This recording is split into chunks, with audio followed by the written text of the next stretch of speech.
Okay, hi, I'm Susie Costel. Today is Tuesday, April 7th, 2020, and we are going to be reading James and the Giant Peach. And today we are going to be reading chapter 27. James Henry Trotter and his companions crouched close together on top of the peach as the night began closing in around them. Clouds like mountains towering high above their heads on all sides, mysterious, menacing, overwhelming. Gradually, it grew darker and darker, and then a pale, three-quarter moon came up over the tops of the clouds and cast an eerie light over the whole scene. The giant peach swayed gently from side to side as it floated along, and the hundreds of silky white strings going upward from its stem were beautiful in the moonlight. So also was a great flock of seagulls overhead. There was not a sound anywhere. Traveling upon the peach was not in the least like traveling in an airplane. The airplane comes clattering and roaring through the sky, and whatever might be lurking secretly up there in the great cloud mountains goes running for cover as its approach. That is why people who travel in airplanes never see anything. But the peach, yes, the peach was a soft traveler, making no noise at all as it floated along, and several times during that long, silent night ride high up over the middle of the ocean in the moonlight, James and his friends saw things that no one had seen before.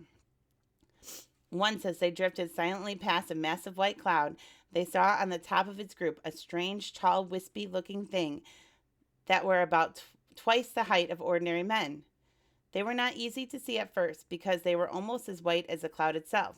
But as the peach sailed closer, it became obvious that these things were actually living creatures. Tall, wispy, shadowy white creatures who looked as though they were made out of a mixture of cotton wool and candy floss and thin white hairs. Ooh, the ladybug said. I don't like this at all. Shh, James whispered back. Don't let them hear you. They must be the cloud men. Cloud men, they murmured, huddling closer together for comfort. Oh dear, oh dear.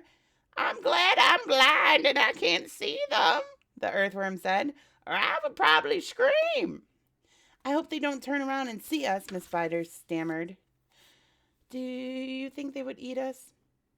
The earthworm said. They would eat you, the centipede answered, grinning.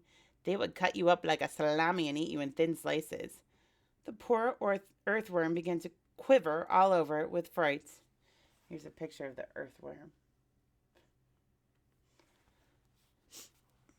But what are they doing? The old green grasshopper whispered. I don't know, James answered. Let's watch and see. The cloud men were all standing in a group, and they were doing something peculiar with their hands. First, they would reach out, all of them at once, and grab handfuls of the cloud. Then they would roll these handfuls of cloud in their fingers until they turned into what looked like large white marbles. Then they would toss the marbles to one side and quickly grab more bits of cloud and start over again. It was all very silent and mysterious. The pile of marbles beside them kept growing larger and larger. Soon there was a truckload of them at least. They must be absolutely mad, the centipede said. There's nothing to be afraid of here. Be quiet, you pest, the earthworm said. We shall all be eaten if they see us. But the cloud men were much too busy with what they were doing to have noticed a great peach floating silently up beside them. Then the watchers on the peach saw one of the cloud men raising his long, wispy arms above his head, and they heard him shouting, All right, boys, that's enough. Get the shovels. And all the other cloud men immediately let out a strange, high-pitched whoop of joy and started jumping up and down and waving their arms in the air. Then they picked up enormous shovels and rushed over to the pile of marbles and began shoveling them as fast as they could over the side of the cloud into space. Down they go, they chanted as they worked. Down they go. Hail and snow, freezes and sneezes, and noses will blow. It's hailstones, said James excitedly. They've been making hailstones, and now they're showering them down onto the people in the world below. Hailstorms? The centipede said. That's ridiculous. This is summertime. You don't have hailstorms in the summer. They're practicing for the winter, James told him. I don't believe it, shouted the centipede, raising his voice. Shh, the others whispered, and James said, For heaven's sake, centipede, don't make so much noise. The centipede roared with laughter. Those imbeciles couldn't hear anything, he cried. They're deaf as doorknobs. You watch. And before anyone could stop him, he had cupped his front feet to his mouth and was yelling at the cloudmen as loud as he could. Nincompoops, half-wits, blunderheads, what on earth do you think you're doing over there? The effect was immediate. The cloudmen jumped around as if they had been stung by a wasp. And when they saw the great golden peach floating past them not 50 yards away in the sky, they gave a yelp of surprise and dropped their shovels on the ground. And then they stood with the moonlight streaming down all over them, absolutely motionless, like a group of tall, white, hairy statues, staring and staring at the gigantic fruit as it went sailing by. Here's a picture of...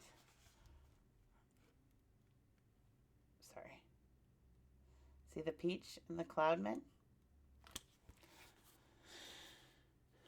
The passengers on the peach, all except the centipede, sat frozen with terror, looking back at the cloudmen and wondering what's going to happen next. Now you've done it, you pest, said the earthworm to the centipede. I'm not frightened of them, shouted the centipede, and to show everybody once again that he wasn't, he stood up to his full height and started dancing around and making signs at the cloudmen with all 42 of his legs. This infuriated the cloudmen beyond belief. All at once they spun around and grabbed great handfuls of hailstones and rushed to the edge of the cloud and started throwing them at the peach, shrieking with fury all the time. Look out, cried James. Quick, lie down, lie flat on the deck. It was lucky they did. A large hailstone can hurt you as much as a rock or a lump of lead as it's thrown hard enough. And my goodness, how those cloudmen could throw. The hailstorms came whizzing through the air like bullets from a machine gun, and James could hear them smashing against the sides of the peach and burying themselves in the peach flesh with horrible squelching noises. Bloop, bloop, bloop, bloop, bloop.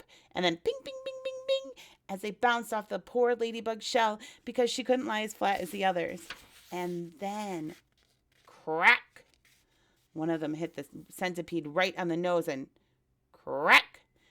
Again as another one hit him somewhere else. Ow! He cried. Ow! Stop, stop, stop, stop, stop! But the cloudmen had no intention of stopping. James could see them rushing about on the cloud like a lot of huge, hairy ghosts, picking up hailstones from the pile, dashing to the edge of the cloud, hurling the hailstones at the peach, dashing back again to get more, and then, when the pile of stones were all gone, they simply grabbed handfuls of cloud and made as many more as they wanted, and much bigger ones now, some of them as large as cannonballs. Quickly, cried James, down the tunnel, or we'll all be wiped out. There was a rush for the tunnel entrance, and half a minute later, everybody was safely downstairs inside the stone of the peach, trembling with fright and listening to the noise of the hailstorms as they came crashing against the side of the peach. I'm a wreck, groaned the centipede. I am wounded all over. Serves you right, said the earthworm. Would somebody kindly look and see if my shell is cracked? The ladybug said. Give us some light, shouted the old green grasshopper. I can't, wailed the glowworm. They've broken my bulb. Then put in another one, the centipede said. Be quiet a moment, said James. Listen, I do believe they're not hitting us anymore. They all stopped talking and listened. Yeah, the noise had ceased.